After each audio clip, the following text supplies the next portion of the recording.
Haleluya, selamat datang di rumah Tuhan.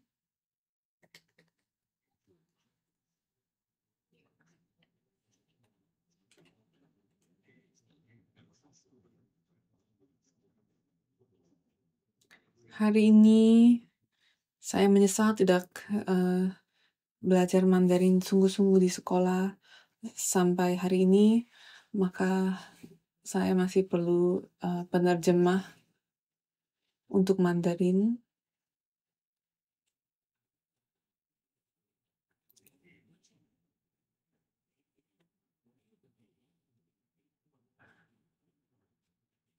Tapi hari ini kita akan mempelajari firman yang berharga.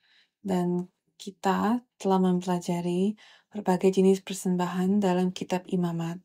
Dan dengan mempelajari persembahan ini, kita belajar tentang jenis ibadah yang Tuhan inginkan dari kita, tentang penyembahan yang Allah inginkan dari kita. Kita belajar tentang apa yang telah Kristus lakukan bagi kita. Namun hari ini saya ingin kita melihat orang-orang yang melakukan persembahan-persembahan ini. Dan mereka adalah orang Lewi.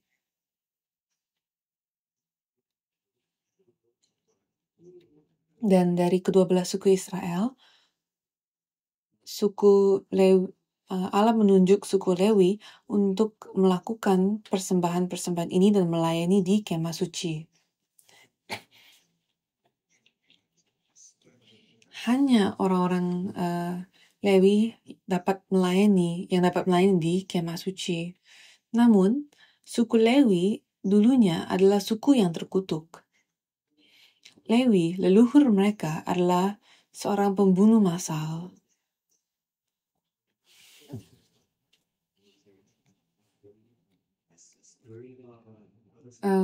Adiknya Dina diperkosa.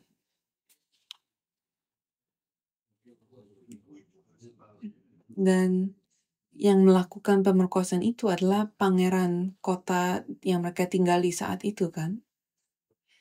Sehingga Lewi bersama dengan saudaranya Simeon, mereka membunuh seluruh lelaki di kota tersebut kan. Mereka membunuh semua lelaki di kota itu ketika semuanya masih lemah.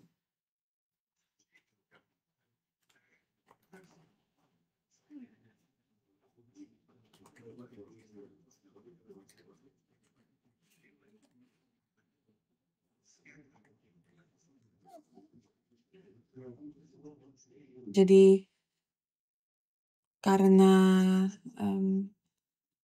pria-pria di kota tersebut masih lemah dari penyunatan, semuanya dengan mudah dibunuh oleh Simeon dan Lewi, sehingga Yakub pun mengutuk mereka. Yakub mengutuk mereka dan mereka menjadi suku yang terbagi-bagi, yang tersebar di antara Israel. Namun suku Lewi menjadi pemimpin rohani Israel. Dan perjalanan mereka menuju kepemimpinan rohani menjadi fokus kita hari ini. Allah memberi mereka wewenang untuk mempersembahkan korban dan mengajarkan firman Allah. Dan sebelum Musa meninggal, maka ia memberikan berkat atas setiap suku Israel. Tapi berkat yang terpanjang diberikan kepada suku Lewi. Dan itulah ayat bacaan kita hari ini, Ulangan 33 ayat 8 sampai 11. Dan di dalam berkat ini Musa berbicara soal masa lalu, masa kini, dan masa depan suku Lewi. Ia mengakui pengabdian mereka kepada Allah di masa lalu, dan ia juga berbicara tentang kewajiban mereka di masa kini, dan ia memohon kepada Allah untuk memberkati pelayanan mereka di masa depan dengan keberhasilan dan kemenangan. Tapi mengapa kita harus peduli akan kisah suku Lewi? Karena kisah suku Lewi adalah kisah kita hari ini. Kita tadinya berada di dalam kutukan dosa, tetapi Allah telah menjadikan kita menjadi imamat yang rajani.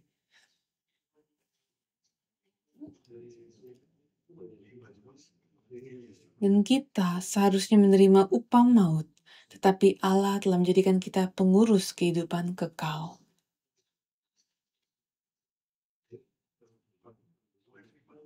Jadi saat kita merenungkan berkat yang diberikan kepada orang Lewi, marilah kita menerimanya sebagai berkat kita sendiri hari ini dan menemukan kekuatan untuk melanjutkan perjalanan iman Kristen kita.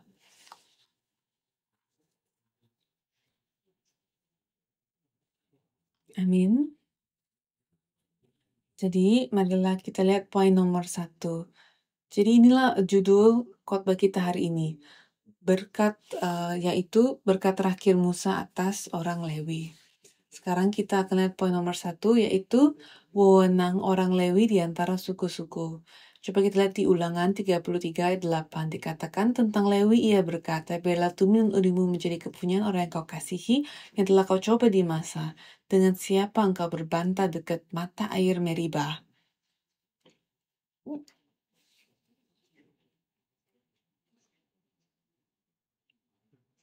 Jadi apa artinya ayat ini? Tumim dan Urim menjadi kepunyaan orang yang kau kasihi. Ini berbicara soal imam besar Israel yang berasal dari suku Lewi.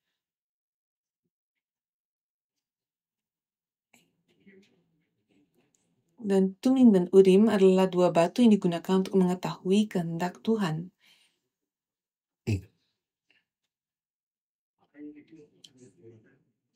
Dan imam besar akan menyimpannya di dalam tutup dadanya.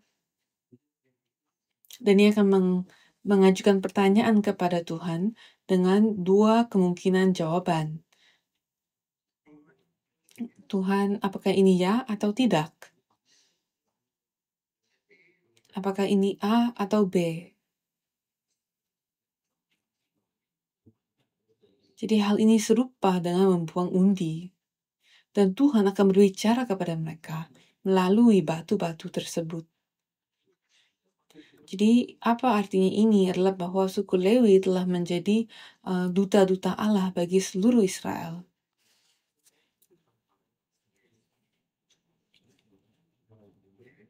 Mereka telah menjadi otoritas rohani di antara suku-suku. Mereka memiliki suara Tuhan. Mengapa? Musa memberitahu kita itu karena pengabdian mereka kepada Tuhan. Musa berbicara tentang Masa dan Meribah. Di perjalanan padang gurun, Masa dan Meribah adalah dua tempat di mana bangsa Israel kehabisan air. Masa berada di awal perjalanan di padang gurun, sedangkan Meribah di akhir perjalanan padang gurun.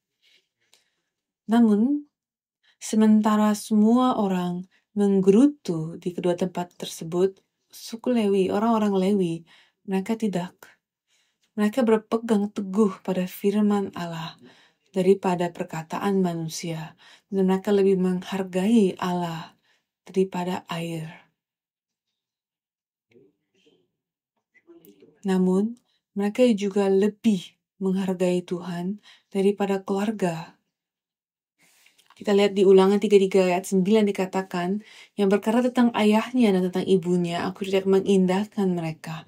Ia yang tidak mau kenal saudara-saudaranya dan acuh tak acuh terhadap anak-anaknya. Sebab orang-orang Lewi itu berpegang pada firman-Mu dan menjaga perjanjian-Mu.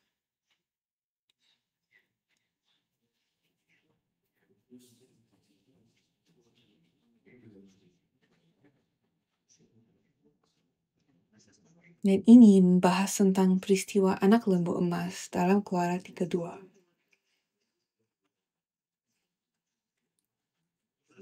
Musa telah mendaki Gunung Sinai untuk menerima firman Tuhan, dan ia berada di atas situ selama 40 hari. Tapi ketika ia turun, ia menemukan Israel sedang menyembah anak lembu emas. Maka Musa berseru, "Siapa yang ada di pihak Tuhan? Datanglah kepadaku." Dan semua orang saat itu melihat ke kiri dan ke kanan. Namun, orang-orang Lewi berkumpul dan mengelilingi Musa. Dan atas perintah Musa, mereka menghunus pedang dan membunuh para penyembah berhala, para wajah yang mereka kenal. Entah itu orang tua mereka, saudara kandung mereka, atau bahkan anak-anak mereka. Mereka membantai mereka semua. Suku Lewi membantai 3.000 orang saat itu. Di hari itu 3.000 orang. Jadi mereka sepenuhnya mengabdi kepada Tuhan. Maka Allah menjadikan mereka suku yang memiliki otoritas rohani.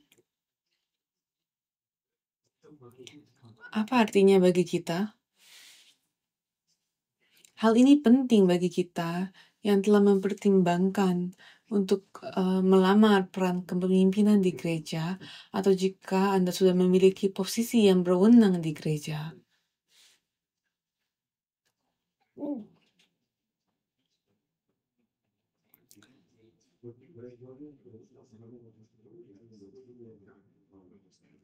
Karena otoritas rohani Anda seharusnya hanya berada di urutan kedua setelah pengabdian pribadi Anda kepada Tuhan. Setelah Yudas mengkhianati Yesus, para rasul perlu menunjuk orang lain untuk bergabung dengan mereka, untuk mengisi kursi yang telah dikosongi Yudas. Dan ada 2 persyaratan. Pertama, orang tersebut harus telah mengikuti Yesus sejak awal pelayanannya, dan kedua, orang tersebut harus menjadi saksi dari kebangkitan Yesus. Dan ada 2 kandidat, ada 2 pilihan, yaitu Yusuf dan Matius. Karena mereka tidak memiliki Tumim dan Urim, maka para rasul mereka membuang undi untuk menentukan keputusan Tuhan, untuk menentukan kandidat mana yang terpilih. Yusuf memiliki 2 nama lain. Dia dipanggil Barsabas juga dan juga Justus.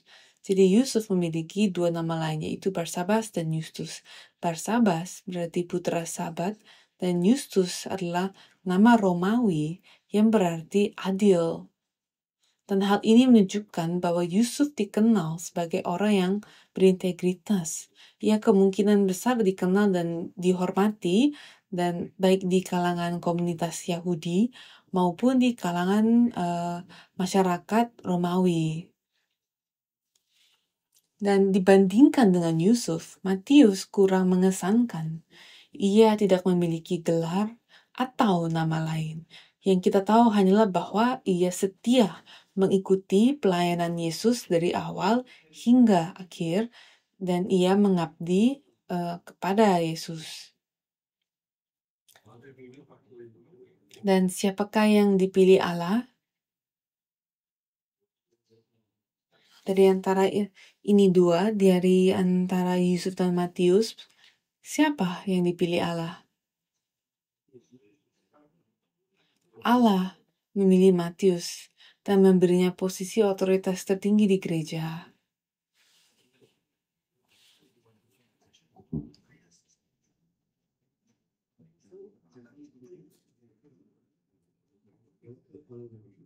Jadi faktor apa saja yang kita pertimbangkan ketika kita menunjuk seseorang ke posisi otoritas di gereja?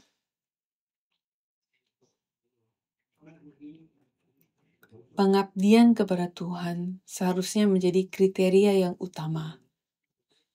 Jadi kiranya para pemimpin gereja Sion dan juga anggotanya menjadi sepenuhnya berabdi kepada Tuhan seperti suku Lewi. Amin.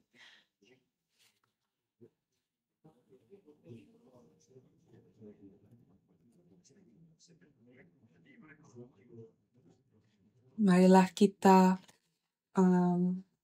bahas poin nomor 2 sekarang, yaitu kewajiban orang Lewi terhadap masyarakat.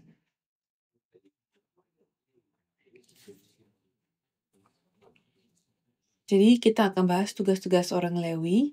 Jadi mereka telah diberi wewenang rohani, dan sekarang Musa membahas tanggung jawab rohani mereka. Itu ada di Ulangan 33 ayat 10 dikatakan, mereka mengajarkan peraturan-peraturanmu kepada Yakub, hukummu kepada Israel. Mereka menaruh ukupan wangi-wangian di depanmu, dan korban yang terbakar seluruhnya di atas mezbahmu. Jadi orang Lewi dibagi menjadi beberapa suku atau kelompok atau garis keturunan. Lewi memiliki 3 putra, yaitu Gerson, Kehat, dan Merari. Dan dari garis keturunan Kehat muncullah Musa dan Harun. Allah mengangkat Harun sebagai imam besar dan putra-putra Harun sebagai imam. Dan setiap orang Lewi lainnya adalah macam asisten para imam, dan mereka mengawasi setiap pekerjaan di kemah suci. Jadi hanya anak-anak Harun yang dapat menjadi imam, dan hanya putra-putra Harun yang dapat menjadi imam, dan anak-anak Lewi lainnya hanya dapat menjadi asisten dari imam-imam keturunan Harun.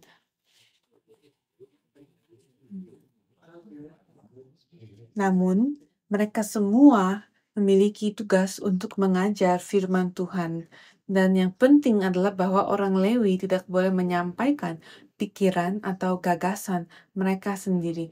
Mereka tidak boleh mengajarkan gagasan-gagasan besar dari orang-orang besar. Mereka hanya berwenang untuk mengajarkan firman Tuhan. Dan apa artinya bagi kita hari ini?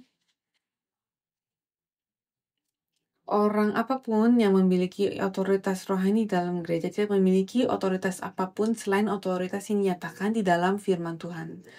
Dan pemimpin rohani hanya berwenang untuk mengajar, menasihati, dan memimpin gereja sesuai dengan firman Tuhan. Dan hal ini berlaku juga dalam cara kita menjalankan ibadah dan pelayanan kita. Dan ini juga berlaku dalam cara kita menjalankan penyembahan kita. Dan selanjutnya, orang Lewi mempersembahkan korban kepada Allah atas nama umat, dan itulah pengampunan dosa. Itu melambangkan pengampunan dosa. Namun, mereka tidak dapat mempersembahkan korban apapun yang mereka inginkan. Tapi korban-korban itu harus persis seperti yang Allah tuntut, seperti sesuai dengan yang Allah minta. Dan ini menggambarkan Yesus Kristus yang kematiannya di kayu salib merupakan satu-satunya korban yang melaluinya dosa-dosa kita telah diampuni. Dan tidak ada pengampunan di luar Kristus. Tidak ada keselamatan di luar Kristus. Kita tidak boleh mempersembahkan apapun selain Kristus kepada orang yang berdosa. Kita tidak memiliki otoritas yang lain.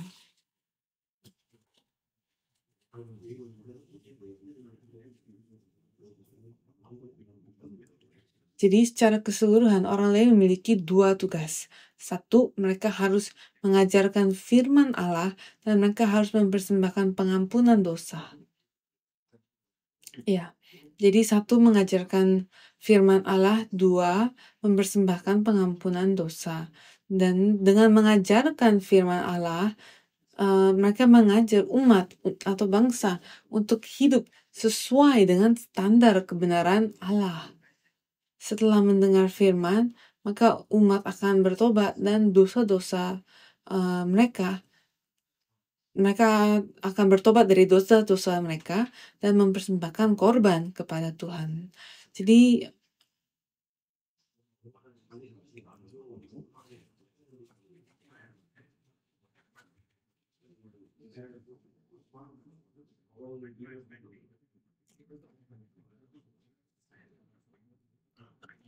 ketika kita datang kepada firman Tuhan, maka dosa kita dinyatakan. Dan kita terus mencari jalan agar dosa kita dapat diampuni, kan? Dan setelah mendengar firman, maka umat akan bertobat dari dosa-dosa mereka dan suku Lewi akan membantu umat untuk mempersembahkan korban kepada Tuhan. Jadi suku Lewi harus memegang kebenaran di satu tangan dan belas kasihan di tangan lainnya. Dan itu membayangkan salib Yesus Kristus. Di satu sisi salib adalah murka Allah atas dosa, dan di sisi lain salib adalah belas kasihan Allah atas orang berdosa. Dan itu adalah pelayanan pendamaian antara manusia dan Allah.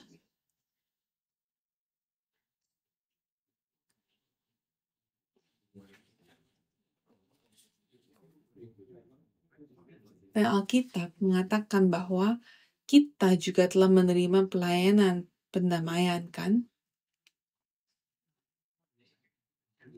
Kita lihat di 2 Korintus 5 ayat 18 sampai 19. Dikatakan, dan semuanya ini dari Allah, yang dengan perantaraan Kristus telah mendamaikan kita dengan dirinya, dan yang telah mempercayakan pelayanan pendamaian itu kepada kami. Sebab Allah mendamaikan dunia dengan dirinya oleh Kristus dengan tidak memperhitungkan pelanggaran mereka.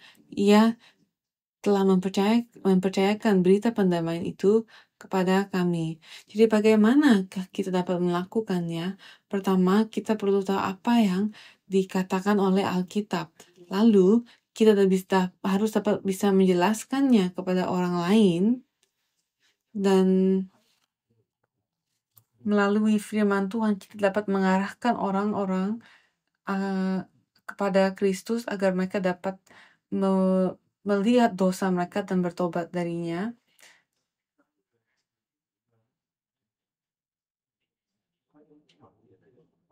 Dan hanya di dalam Kristus orang dapat menemukan pengampunan dosa dan rekonsiliasi dengan Allah. Dan inilah pelayanan rekonsiliasi kita. Dan apakah ini sulit? Musa tahu bahwa ini sulit, maka ia memberikan mereka berkat yang sangat panjang. Dan saya berdoa agar kita pun menerima berkat ini atas kehidupan kami. Jadi poin nomor 3, yaitu berkat atas orang Lewi. Kita di Ulangan 33 ayat 11. Berkatilah ya Tuhan kekuatannya dan berkenanlah kepada pekerjaannya. Remukanlah pinggang orang yang melawan dia dan yang membenci dia sehingga mereka tidak dapat bangkit.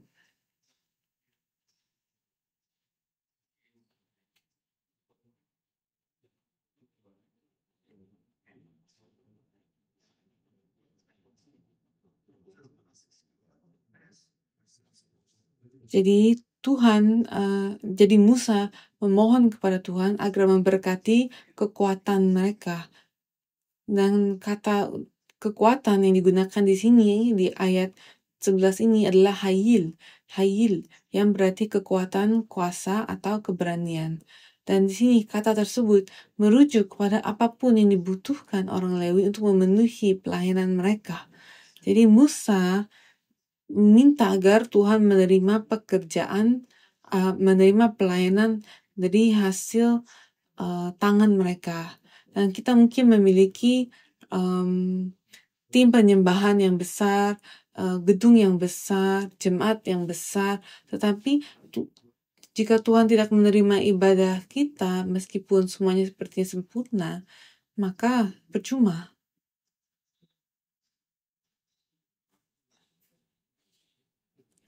Dan Musa berdoa agar Tuhan menerima hasil karya tangan mereka. Jadi cobalah kita renungkan ini, apa yang Tuhan inginkan dari ibadah kita. Dan Alkitab mengajarkan bahwa Ia menginginkan pengabdian kita, Ia menginginkan hati kita. Jadi Tuhan tidak menerima persembahan yang dipersembahkan dengan hati yang dingin. Hosea 6 ayat 6 dan Mazmur 51 ayat 16-17.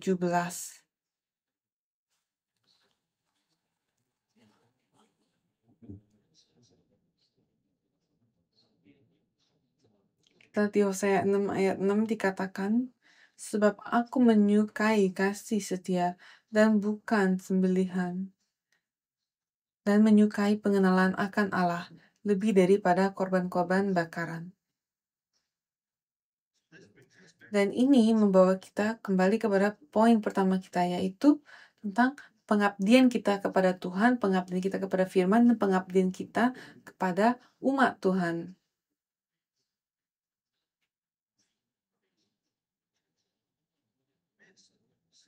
Dan di tengah-tengah pelayanan kita kepada Tuhan, marilah kita menjaga supaya hati kita tidak menjadi dingin. Supaya kasih kita tidak menjadi dingin.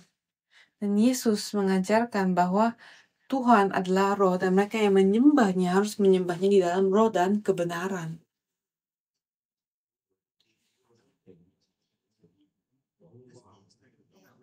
Dan ini berarti bahwa Tuhan tidak menerima hal-hal yang fisik. Apakah ada gunanya jika ia memiliki uang? Dialah pencipta surga dan bumi, makanya tidak perlu uang. Dan untuk menyembah Tuhan dalam roh dan kebenaran adalah untuk melayani Tuhan dengan segenap hati kita. Dan sebagai manusia, kita juga mengerti ini, kan? Yaitu para suami, maukah kalian membayar makan malam ulang tahun pernikahan kalian dengan menggunakan voucher pemerintah? Sebaiknya jangan, kan?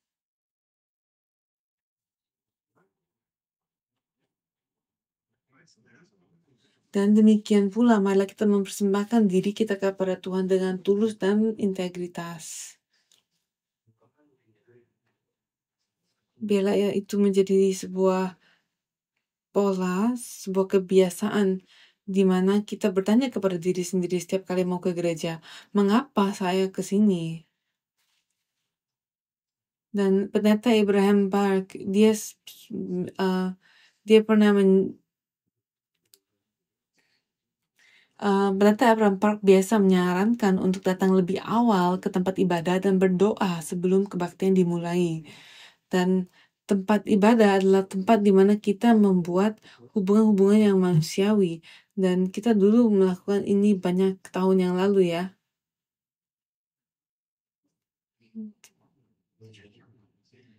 Tapi kita sudah tidak melakukan itu lagi sekarang. Dan terakhir, Musa meminta satu hal terakhir kepada Tuhan untuk orang Lewi, yaitu ia berdoa agar Tuhan meremukkan pinggang musuh-musuh mereka. Dan ini adalah doa untuk melindungi mereka dalam pertempuran. Dan di dalam Ulangan 33 ayat 11 dikatakan bahwa akan ada mereka yang membenci dia, kan? Dan siapa musuh suku Lewi, siapa musuh dari orang-orang Lewi, dan jenis pertempuran apa yang mereka gunakan. Perjuangan mereka yang sesungguhnya bukanlah melawan darah dan daging, melainkan melawan kuasa kegelapan. Dan pelayanan rekonsiliasi adalah suatu bentuk peperangan rohani, dan musuh mereka adalah iblis itu sendiri.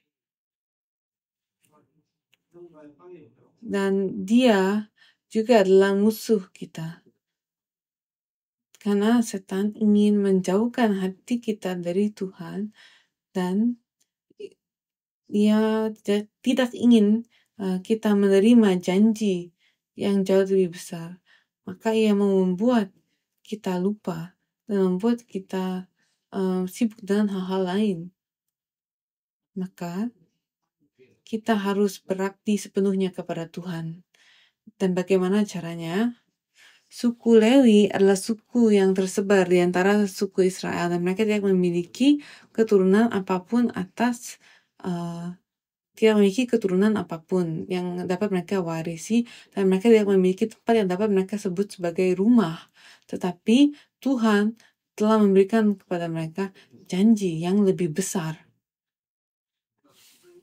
Ulangan 10 ayat 9 mengatakan, sebab itu suku Lewi tidak mempunyai bagian milik pusaka bersama-sama dengan saudara-saudaranya. Tuhanlah milik pusakanya, seperti yang difirmankan kepadanya oleh Tuhan.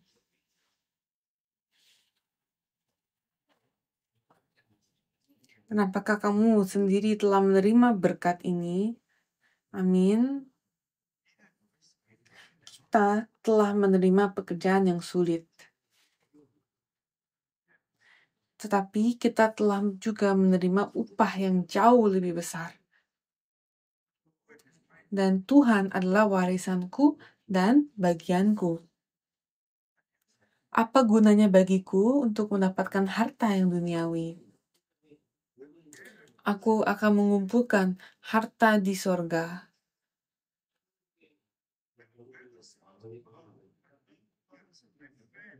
Dan aku akan mendamaikan orang-orang yang kukasihi dengan Allah dan membawa mereka ke sorga bersamaku. Marilah kita selalu memiliki sikap ini. Jadi, marilah kita menuntut berkat orang Lewi atas iman, dan marilah kita menjadi pelayan kasih karunia Allah yang sejati kemanapun kita pergi. Amin. Amin. Kesimpulan, sebagai manusia, kita masih berdosa seorang terhadap yang lain. Dan kita lambat dalam memberikan pengampunan, kita lambat dalam memberikan kasih dan perhatian kepada orang yang tidak kita kasihi atau peduli, dan rekonsiliasi kita tidak pernah murah. Itu akan mengorbankan kenyamanan, energi, kekuatan, tenaga, dan juga terutama itu akan mengorbankan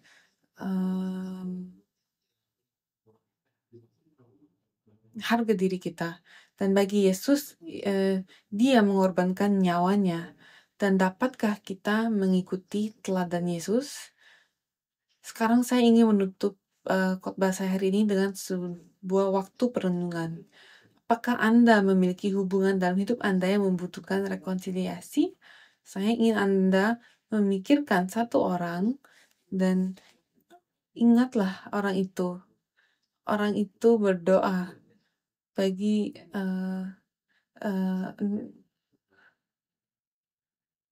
marilah kita ingat orang itu dan kita berdoa untuk hubungan yang rusak itu. Marilah kita luangkan waktu sejenak untuk berdoa bagi hubungan itu, dan kiranya kita berdoa supaya Tuhan menjadikan kita menjadi para mediator rekonsiliasi bagi orang-orang tersebut, supaya hubungan kita dipulihkan dan supaya hubungan mereka dengan Allah juga dipulihkan. Marilah kita merenung.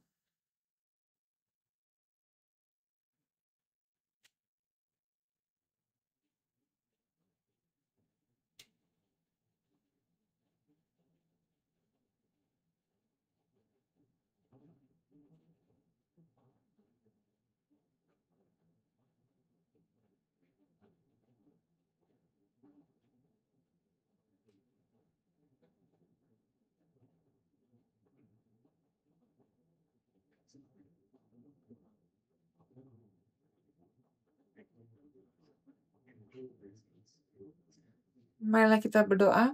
Bapa Surgawi, kami bersyukur kepadamu untuk Kristus. Kami tidak pernah dapat memenuhi hukum-Mu yang benar, tetapi Engkau telah menjadikan kami pengajar firman-Mu. Kamu tidak pernah dapat mengampuni orang lain dengan cuma-cuma, tetapi Engkau telah menjadikan kami pelayan kasih karunia. Dan kami mengakui berkat atas orang Lewi untuk diri kami sendiri, dan berkatilah kekuatan kami. Terimalah pelayanan kami, dan lindungilah kami dalam peperangan rohani ini. Kami berdoa dalam nama Tuhan Yesus dengan hati penuh syukur. Amin. Marilah kita mengucap syukur kepada Tuhan.